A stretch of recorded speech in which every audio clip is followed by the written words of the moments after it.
Ademola Lookman has recovered in principle and is in line to make an appearance tonight. Maybe he comes in the second half. So this is what the Atalanta coach Gasperini has now confirmed that tonight's UEFA Champions League we might see Ademola Lookman make an appearance. Of course, this is such a refreshing news, not just for Atalanta fans but also for Eric Chelle Super Eagles fans, because this man is so important, and we know that he is going to be needed, for next month games. But shifting focus to tonight's game, we have two Super Eagles power houses who are going to rep their clubs tonight. Club Brugge, we will see the likes of Venedica line up with his team as they play against Ademola Lookman's Atalanta. That game is going to be a tough game as usual. But Club Brugge are going to come into this game with an advantage because in the first leg played last week, they edged Atlanta by 2 goals to 1. Ademola Lookman unfortunately was still out during this period because he was still injured. But right now there's a line, so it's going to be a different ball game. So we expect lots of excitement, from this game.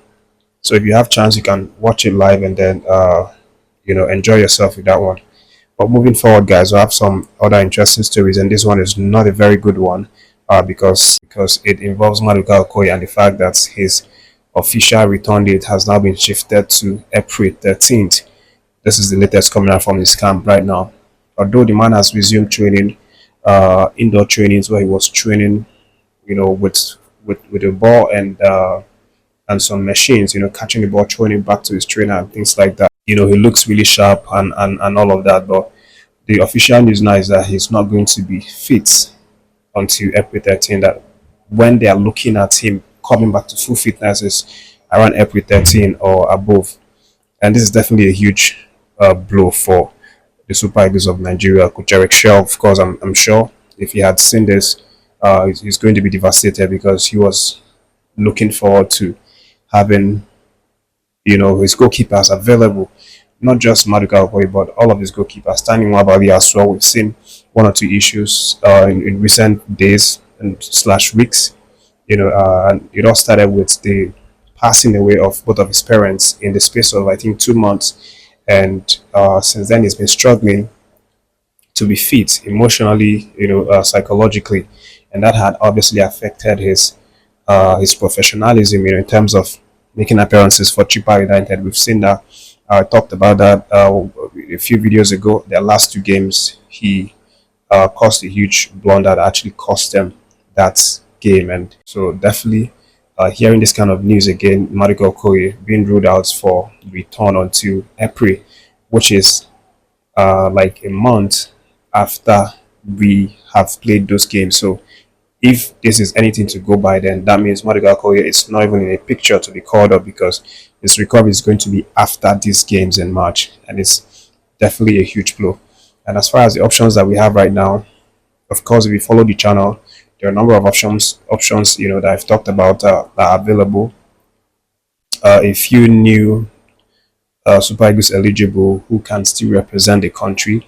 Talking about the likes of Otto Okoye, and there's this very talented young eligible goalkeeper in Germany, and then there's the likes of Uzo, whose interest has also been rejuvenated after we've had scarcity of goalkeepers in recent times.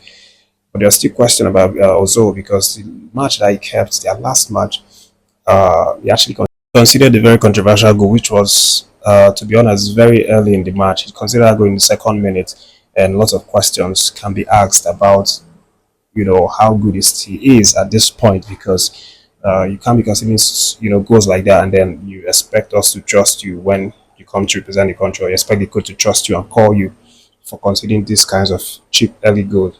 But they actually won that game. Ammonia and Okosia won that game 3 goals to 1. They actually dominated the game after that early goal. And Francis Zoe didn't really have much to do because his team was dominant and they had most of the possession. But again, this brings the question, is he fit to be called into the team? I'm sure a lot of people have reasons why not to call this guy and call others instead. But At the end of the day, it's going to be interesting to see how the coach sorts out this goalkeeping dilemma that we find ourselves in at this point. But moving away from that, guys, we have also some stories concerning Victor Osimhen. Of course, it's the man of the moment. The last 12 hours, he's been celebrated globally because of his heroic against Rizzospor in the Turkish Super League, scoring 2 goals to help his team get all 3 points for that game and fortifying their lead in that Turkish Super League, first position. And right now, the responsibility has become even more intense for this young man as he seeks to lead them into Thursday's Europa League playoffs second leg against AZ Alkmaar. They lost the first leg in that game last week, 4 goals to 1. Victor Osimhen was a notable absentee from that one because he was suspended after getting 3 yellow cards. But he comes back over the weekend. We've seen, his Superman-like attribute, how he inspired his team to victory. But there's another test on Thursday. Is he going to be able to get these guys, to overturn this 4-1 deficit to come away with the qualification ticket? That remains to be seen. But Osimhen is really, really optimistic. He believes in himself, and he says that there's still hope for his team to qualify. And we'll see how this is going to go down. Of course, in the same way, tonight, Ademola Lookman and Atlanta, everyone is looking up to Ademola Lookman, the hero of Atalanta side, the last couple of months, last couple of years. They are still looking on him to make an appearance tonight and try and help them qualify against Odegaard's Club Brugge. We'll see what happens, guys.